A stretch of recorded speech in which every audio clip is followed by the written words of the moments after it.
माओवादी केन्द्रको महाधिवेशनमा खुला प्रतिस्पर्धा रोक्ने प्रयास, पदाधिकारीमा सर्वसम्मत हुने अवस्था नआए केन्द्रीय सदस्य टुङ्गो लगाएर महाधिवेशन समापन गर्ने विकल्पमा छलफल। नेपाल वायु सेवा निगमले वित्तीय संस्थालाई तिर्नुपर्ने रकम 50 अर्ब नाग्यो, जमानतमा सस्तो ब्याज दरमा रकम दिन सरकारसँग माग। वैदेशिक रोजगारीलाई व्यवस्थित बनाउन नसक्दा समस्या र चुनौती बढ्दै, रेमिटेन्सले भौतिक पूर्वाधारको विकास नभए पनि सामाजिक परिवेशमा भने परिवर्तन देखिएको विज्ञको भनाई। नयाँ भेरिएन्ट ओमिक्रोनको संक्रमण तीव्र भएका बेला भारतमा थप 2 खोपलाई अनुमति। र इङ्ग्लिस प्रिमियर लिगमा फुटबलको पछिल्लो खेलमा चेल्सी बराबरीमा रोकियो, शीर्ष स्थानको म्यान्चेस्टर सिटीलाई सफलता। नमस्कार, कान्तिपुर डायरीका साथमा साथी रमेश र म दिवा। अब समाचार विस्तारमा। माओवादी केन्द्रका अध्यक्ष पुष्पकमल दाहालले हिजो सञ्चारकर्मीलाई नेतृत्व चयन प्रक्रिया लोकतान्त्रिक तरिकाले अगाडि बढ्ने प्रतिक्रिया दिए पनि पदाधिकारी र केन्द्रीय सदस्य सकेसम्म सर्वसम्मत गराउन प्रयास भइरहेको छ। दाहाल हलबाट सर्वसम्मत केन्द्रीय सदस्य टुङ्गो लगाउने र उनीहरूबाट पदाधिकारी चयन गर्ने योजनामा हुनुहुन्छ। पदाधिकारी सर्वसम्मत हुने अवस्था नआए केन्द्रीय सदस्य टुङ्गो लगाएर महाधिवेशन समापन गर्ने विषयमा समेत छलफल चलेको छ। दाहाल निकट नेताहरूका अनुसार जारी महाधिवेशनमा नेतृत्व चयनका लागि निर्वाचन हुने सम्भावना कम छ। सर्वसम्मत गराउन अध्यक्ष दाहालले निकट नेताहरूसँग परामर्श थालेको एक स्थायी समिति सदस्यले जानकारी दिए। ती नेताले भने पार्टी एकताको सन्देश दिनुपर्नेछ, त्यसैले चुनावी प्रक्रियामा जाने सम्भावना थोरै छ। उनले केन्द्रीय समिति सर्वसम्मत भएपछि पदाधिकारीका लागि चुनाव हुने सम्भावना रहेको पनि बताए। उनका अनुसार हाल केन्द्रीय समितिमा रहेका मध्येबाट आधा र समावेशी कोटाबाट आधा ल्याएर केन्द्रीय समितिलाई पूर्णता दिने दाहालको तयारी छ।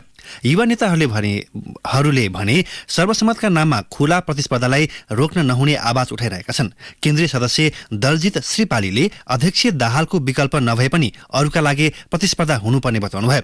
अर्का एक नेताले खास गरी महासचिवमा सहमति हुन नसके अरू पदाधिकारीपछि केन्द्रीय समितिले चयन गर्ने गरी महाधिवेशन समापन गर्ने छलफल चलेको जानकारी दिए। उनले भने तर अहिले पदाधिकारी नछान्दा महाधिवेशन खल्लो हुन्छ।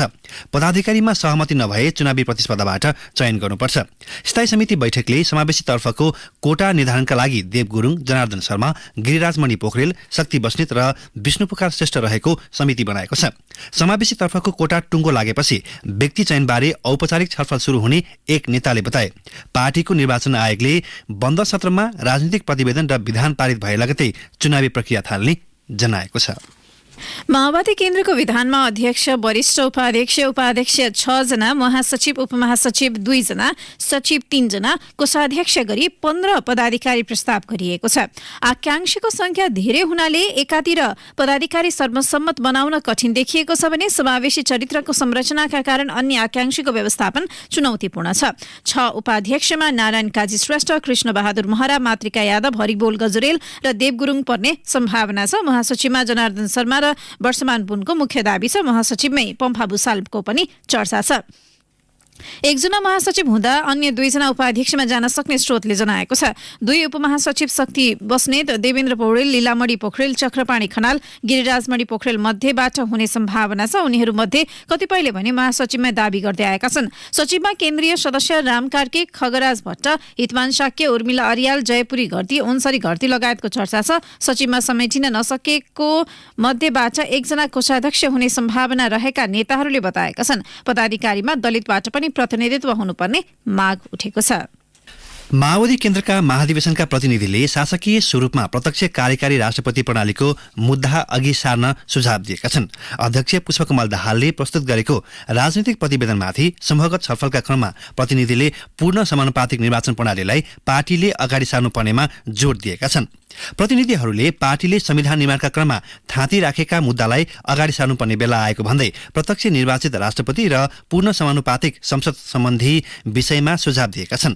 सल्लाहकारहरूको समूहका नेता रामनारायण बिडारीले अहिलेको शासकीय प्रणालीको विकल्प खोज्न सुझाव आएको बताउनुभयो। बागमती प्रदेश समूहको निष्कर्ष र सुझाव पनि त्यही विषयलाई जोड दिएको छ। प्रदेश अध्यक्ष समेत रहेका समूह नेता सरल सहयात्री पौडेलले भन्नुभयो, स्थायी शासन प्रणाली र राजनीतिक आत्मनिर्भरताका लागि प्रत्यक्ष निर्वाचित कार्यकारी राष्ट्रपति हुनुपर्छ भन्ने हाम्रो समूहको निष्कर्ष रह्यो। बाह्य हस्तक्षेप नहोस् र 5 वर्ष सरकार चलोस् भन्नका लागि यो व्यवस्था लागू हुनुपर्छ भन्ने कुरा आएको छ। कर्णाली प्रदेशका प्रतिनिधि रहेको समूहकी नेता विमला केसीले प्रत्यक्ष निर्वाचित कार्यकारी राष्ट्रपति र पूर्ण समानुपातिक निर्वाचन प्रणालीका पक्षमा जोरदार रूपमा लाग्नुपर्ने बताउनुभयो। माओवादीभित्र कार्यकारी पदमा निश्चित कार्यकाल र उमेर हद तोक्नुपर्ने कुरा पनि उठेको छ। दाहालको प्रतिवेदनमा यी विषयमा स्पष्ट नभए पनि समूहगत छलफलमा कार्यकारी पदमा 2 कार्यकाल मात्रै बस्न पाउने व्यवस्था गर्न समूहहरूले सुझाव दिएका छन्। प्रतिनिधिले विचार संश्लेषणका लागि विशेष महाधिवेशनको मिति तय गर्नुपर्ने, महाधिवेशन हलबाट नै पदाधिकारीहरूको सहितको केन्द्रीय समिति चयन गर्नुपर्ने सुझाव अध्यक्ष दाहाललाई दिएका छन्। सबैजसो समूहले कालापानी, लिपुरेक र लिम्बियाधुरा लगायत भारतले मिचेका भूमि फिर्ताका लागि पार्टीले पहल गर्नुपर्ने र दस्तावेजमा स्पष्टसँग उल्लेख गर्नुपर्ने सुझाएका छन्। सबै तहका सरकारमा सहभागी भएका पार्टी नेताहरूको कार्यप्रगति मूल्याङ्कन गर्ने व्यवस्था गर्नुपर्ने र पार्टी अनुशासन आचरण विपरीत गई गम्भीर प्रकारका गल्ती गरे फिर्ता बोलाउने अधिकार कमिटीलाई हुने व्यवस्था विधानमा स्पष्ट गर्नुपर्ने माग पनि उनीहरूको छ। नेपाल वायु सेवा निगमले वित्तीय संस्थाहरूलाई तिर्नुपर्ने रकम 50 अर्ब रुपियाँ नाघेको छ। एयरबसका 4वटा जेट र चिनिया विमान खरिद गर्दा लिएको ऋण तथा ब्याज सहितको रकम हो। यो सरकारी स्वामित्वको राष्ट्रिय ध्वजवाहक निगमको 63 वर्षको इतिहासकै यो सबैभन्दा ठूलो ऋण भार हो। नेपाल सरकारको जमानीमा 6 वर्ष अघि निगमलाई 2वटा न्यारो बडीका लागि 10 अर्ब र 4 वर्ष अघि कोषले फेरि एउटा वाइड बडीका लागि 12 अर्ब रुपियाँ ऋण करिब 9% ब्याज दरमा दिएको थियो। त्यस्तै नागरिक लगानी कोषले पनि अर्को वाइड बडीका लागि 10.5% ब्याज दरमा 12 अर्ब रुपियाँ दिएको थियो। निगमले यी 2 निकायबाट मात्र 34 अर्ब रुपियाँ ऋण उठाएको देखिन्छ। यस्तै चिनिया जहाज किन्दा 3 अर्ब 60 करोड समेत गर्दा निगमले दीर्घकालीन ऋण नै 37 अर्ब 60 रुपियाँ लिएको छ। जबकि 2075 निगमका तत्कालीन कार्यकारी अध्यक्ष मदन खरेलले जारी गरेको श्वेतपत्रमा निगमको कुल सम्पत्ति 48 अर्ब 93 करोड देखाइएको छ। त्यसमा निगमसँग रहेका जहाज तथा इन्जिन, पाटपूर्जा, भवन, जग्गा, बैंक मौजदात, ग्राउन्ड ह्यान्डलिङका उपकरणको तत्कालको बजार मूल्यलाई जोडिएको थियो। यति ठूलो रकम ऋण भार भएको निगमले व्यवस्थापन प्रभावकारी नहुँदा सामा तिर्नु त परै जाओस्, ब्याजको किस्ता समेत समयमा बुझाउन सकिरहेको छैन। समयमा ब्याजको किस्ता नतिर्दा सो ऋणमै पुँजीकृत हुँदै गएको ब्याज किस्ता बापतको 13 अर्ब रुपियाँ समेत जोड्दा निगममाथिको ऋण भार 50 अर्ब रुपियाँ पुगेको छ। दुवै संस्थासँग टिकट बिक्री बापत हुने कुल आम्दानीको 30% रकम जम्मा गर्नुपर्ने शर्त समेत निगमले 6 वर्ष यता उल्लङ्घन गर्दै आएको छ। टिकट बिक्रीबाट मात्रै हुने आम्दानीले ऋण चुक्ता गर्न नसक्ने भन्दै निगमका कार्यकारी अध्यक्ष युवराज अधिकारीले गत मंगलबार पर्यटन मन्त्री प्रेम आलेसँगको भेटमा सरकारको साथ सार्वजनिक रूपमै माग्नु भएको थियो। पर्यटन मन्त्रालय सम्हालेको 2 महिनापछि पहिलो पटक न्युरोड स्थित निगम कार्यालय पुगेका मन्त्री आलेलाई कार्यकारी अध्यक्ष अधिकारीले भन्नुभयो,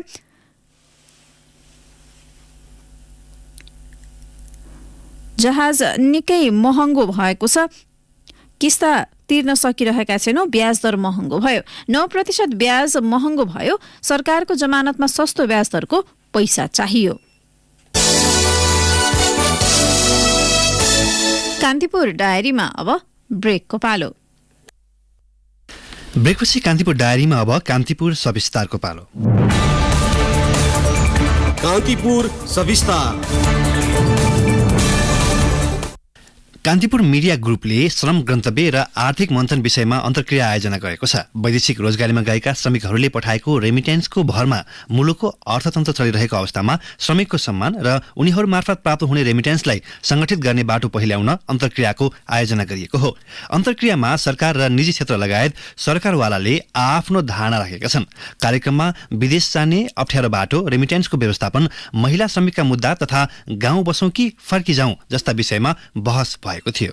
वैदेशिक रोजगारीमा जाने नेपाली कामदारको संख्यामा कमी आएसँगै रेमिटेन्सको आप्रवाह पनि घट्दै गएको छ। नेपाल राष्ट्र बैंकको तथ्याङ्क अनुसार चालु आर्थिक वर्षको पहिलो 4 महिनाको रेमिटेन्सको आप्रवाहमा 7.5% कमी आएको छ। 4 महिनामा कुल 3 खर्ब 12 अर्ब 42 करोड रुपैयाँ रेमिटेन्स भित्रिएको छ। अघिल्लो वर्षको सोही अवधिमा रेमिटेन्स आप्रवाह 11.2% बढेको थियो। आर्थिक वर्ष 2077-78 मा 9 खर्ब 61 अर्ब 5 करोड रुपैयाँ रेमिटेन्स भित्रिएको केन्द्रीय बैंकको तथ्याङ्क छ। वैदेशिक रोजगारी रोजगारीका लागि अन्तिम श्रम स्वीकृति लिने नेपालीको संख्यामा भने उल्लेख्य वृद्धि भएको छ। केन्द्रीय बैंकको गत साउनदेखि कार्तिकसम्मको तथ्याङ्क अनुसार श्रम स्वीकृति लिनेको संख्या 96,382 रहेको छ। अघिल्लो वर्षको सोही अवधिमा यस्तो संख्या 95.7% घटेको थियो। यस्तै वैदेशिक रोजगारीमा पुनः श्रम स्वीकृति लिनेको संख्या 249.1% वृद्धि भई 59,723 पुगेको छ। अघिल्लो वर्षको सोही अवधिमा यस्तो संख्या 78.9% घटेको थियो। रेमिटेन्सले भौतिक पूर्वाधारको विकास नभए पनि सामाजिक परिवेशमा भने परिवर्तन देखिएको विश्लेषक बताउँछन्। खास गरी वैदेशिक रोजगारीमा गएका मानिसहरूको शक्ति लैङ्गिक र जातको रूपमा हुँदै आएको विभेद कम भएको विश्लेषक तुल नारायण शाह बताउँछन्। तराईको गाउँमा रेमिटेन्स प्रवेश गरेको 2006-07 यता अलि बल्क एमाउन्टमा त्यो रेमिटेन्सले उलाई आर्थिक रूपमा कम आश्रित हुनलाई सिकायो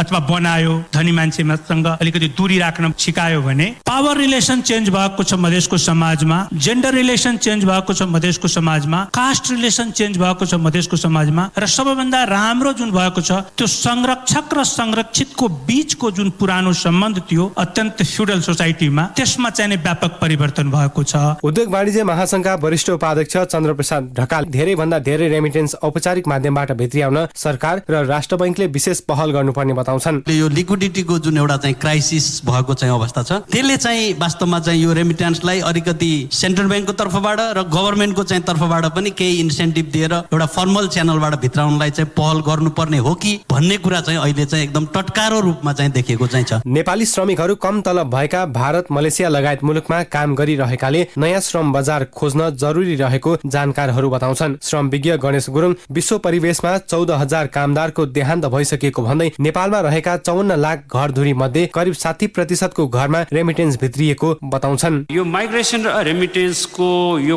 कन्टेक्स्टलाई हामीले हेर्दाखेरि विश्वको परिप्रेक्ष्यमा र यो फ्रेमवर्क भित्र ल्याएर हामीले हेर्नुपर्छ। मेडिटेरेनियनमा 2020मा मात्र चाहिँ 14,000 मान्छे चाहिँ युरोपतिर जाँदाखेरि चाहिँ देहान्त भएको छ। यो एउटा राष्ट्र तुलनात्मक दृष्टिकोणले गरिब राष्ट्रहरूबाट धनी राष्ट्रहरूमा चाहिँ तलबको भिन्नताको कारणले जान खोज्ने यो जुन रूप छ साह्रै अप्ठ्यारो छ यो बाटो। त्यो कन्टेक्स्टमा हामीले हेर्नु जरुरी छ। वैदेशिक रोजगारीमा जाने महिलालाई संसदको श्रम मीना पौडेलको आरोप छ। केही व्यवसायीहरूले लाइसेन्स प्राप्त तस्करका रूपमा काम गरेको भन्दै वैदेशिक रोजगारीमा जाने महिलाहरू घरबाट निस्केदेखि नै शोषणबाट पीडित हुनु परेको बताउँछिन् पौडेल। नेपालको वैदेशिक रोजगार व्यवसायहरू बेसिकली राज्यबाट लाइसेन्स प्राप्त ट्राफिकर हुन् भन्छु महिलाहरूको दृष्टिकोणबाट हेर्दाखेरि। ट्राभल डकुमेन्ट नहुने अनि लुकी छिपी दलालको भर परेर लौ जसरी भए पनि मलाई चाहिँ लैदो म चाहिँ बाँच्नको निम्ति जानु पर्यो भनेर आत्मसमर्पण गरिसकेपछि दलालले गर्ने भनेको त शोषण हो। घरबाट निस्कनु भन्दा अगाडिदेखि ब्ल्याकमेलिङ सुरु हुन्छ। पुग्ने त कहाँ अत्तो पत्तो छैन, कहाँ जाने भनेको कहाँ पुर्याइदिन्छ अनि के स्थिति भनेको के हुन्छ त्यो त कल्पना गरेर साध्य छैन। नेपाल वैदेशिक रोजगार व्यवसायी संघका पूर्व अध्यक्ष रोहन गुरुङ म्यान पावर व्यवसायीहरूलाई दलाल र मानव तस्करका रूपमा नभई देशभित्रको बेरोजगारी हटाउने महत्वपूर्ण क्षेत्रका रूपमा चित्रित गरिनुपर्ने बताउँछन्। हामी व्यवसायबाट कमी कमजोरी त्रुटिहरू भयो होला, त्यो हाम्रो कारणले हाम्रो बाध्यात्मक कारणले भएको हुन सक्छ। त्यो नीति नियम संशोधन गरौँ। पूर्व परराष्ट्र मन्त्रीज्यू र चाहिँ वैदेशिक विज्ञले रेमिटेन्सले देश चलाएछ, अक्सिजन हो यो सबै चिज यो देश चलाएको हामीले हो, यो बेरोजगारी समस्या समाधान गरेको हामीले हो। वैदेशिक रोजगारीका लागि विदेश जाँदा श्रमिकहरूलाई आइपर्ने अप्ठ्यारा बाटाहरू हटाउन सकिने सरकारी अधिकारीहरूको दाबी छ। वैदेशिक रोजगार विभागका महानिर्देशक दीपक काफले विदेशमा जाने क्रममा भोग्नु परेका अप्ठ्यारा र कठिनाई प्रशासनिक, व्यक्तिगत र व्यवहारिक हिसाबबाट उत्पन्न हुने गरेको तर्क गर्छन्। जो नेपालको अध्यागमनको सीमा कटिसकेपछि विदेश जाने यात्रा सुरु हुन्छ त्यो क्रममा भोग्नु परेका अप्ठ्यारा कठिनाइहरू ती प्रशासनिक हिसाबबाट, व्यक्तिगत हिसाबबाट, व्यावसायिक हिसाबबाट ती हुन सक्छन्। यसमा हामीले छलफल गरौँ। सरकारको तर्फबाट, प्रशासनिक निकायको तर्फबाट हामीले गर्नुपर्ने कुराहरूमा त्यसमा सहजीकरण गर्नुपर्ने कुराहरूमा काम गर्न सक्छौँ। नेपालमा रोजगारीको अवसरको अभाव तथा बाध्यताले अहिले पनि दैनिक झन्डै 1500 बढी नेपालीलाई वैदेशिक रोजगारीका लागि दोहोर्याउँछ। वैदेशिक रोजगारीलाई देशको आर्थिक मेरुदण्डको रूपमा लिने गरे पनि रोजगारीमा जाने कामदारहरूप्रति गरिने व्यवहारमा परिवर्तन हुन सकेको छैन। तिनै श्रमिकहरूले पठाउने रेमिटेन्सको भरमा उभिएको मुलुकमा उनीहरूको समस्याको विषयमा भने सार्थक बहस हुन सकेको छैन। वैदेशिक रोजगारीमा रहेका कामदारहरूले पठाउने रेमिटेन्सले मुलुकको अर्थतन्त्र धानेको अवस्थामा उनीहरूप्रति गरिने व्यवहार र सोचमा पनि बदलाव ल्याउन जरुरी छ। रेडियो कान्तिपुरका लागि सूरज राजथला। कान्तिपुर सविस्तार। काठमाडौँ मेडिकल कलेज सिनामङ्गल र विराटनगरको नोबल मेडिकल कलेजले अतिरिक्त शुल्क नबुझाउने एमबीबीएस र बीडीएसका विद्यार्थीलाई कक्षा कोठाबाट निष्कासन गरेर पठन पाठनबाटै वञ्चित गरेका छन्। मुलुकभरका अन्य मेडिकल कलेजमा मङ्सिर 19 गतेबाट कक्षा सञ्चालन भए पनि शुल्क विवादका कारण यी दुई कलेजका शैक्षिक कार्यक्रम सुरु हुन सकेको छैन। नोबेलले हिजो दोस्रो कक्षा पछि अतिरिक्त शुल्क नबुझाउने एमबीबीएसका विद्यार्थीलाई कक्षा कोठाबाट बाहिर निकालेको एक विद्यार्थीले जानकारी दिए। विद्यार्थीका अनुसार पुस 11 गतेबाट कक्षा सुरु गरे पनि कलेजले 12 र 13 गते सुरक्षा गार्ड राखेर अतिरिक्त शुल्क बुझाएपछि मात्रै कक्षामा छिर्न पाउने व्यवस्था गरेको छ। अभिभावकको आग्रहमा 3 दिन पढ्न दिएको कलेजले हिजोबाट अतिरिक्त शुल्क नबुझाउनेको पठन पाठनमै रोक लगाएको हो। कान्तिपुर डायरीमा पुनः ब्रेकको पालो। ब्रेकपछि कान्तिपुर डायरीमा अब आर्थिक प्रसङ्ग। पूर्वी चितवनका ग्राहकहरूले खैरहनीको चैनपुर स्थित सब स्टेशनबाट वितरण भएको बिजुली उपभोग गरिरहेका छन्। चैनपुर सब स्टेशनमा 22 किलोमिटर पर रहेको भरतपुरको सब स्टेशनबाट बिजुली आएको हो। चैनपुरबाट 8.5 किलोमिटर पर भण्डाराको हर्दीमा सब स्टेशन तयार भएको छ, तर हर्दीदेखि चैनपुरसम्म बिजुली पुर्याउन वितरण लाइन लैजाने बाटोमा स्थानीयले विरोध जनाएका छन्। स्टिलको 16 देखि 21 मिटर अग्लो टावर बनाएर तार टाङ्ने योजना छ। खैरहनीदेखि हर्दीसम्म लामो दूरीका गाडीहरू नगुड्ने पश्चिम महेन्द्र राजमार्गको पुरानो खण्ड छ। त्यही पुरानो सडक क्षेत्रमा टावर राखेर हर्दीदेखि चैनपुरसम्म वितरण लाइन जानेछ, तर खैरहनीका बासिन्दाले बाटोमा टावर राख्नु उपयुक्त नहुने भन्दै विरोध थालेका छन्।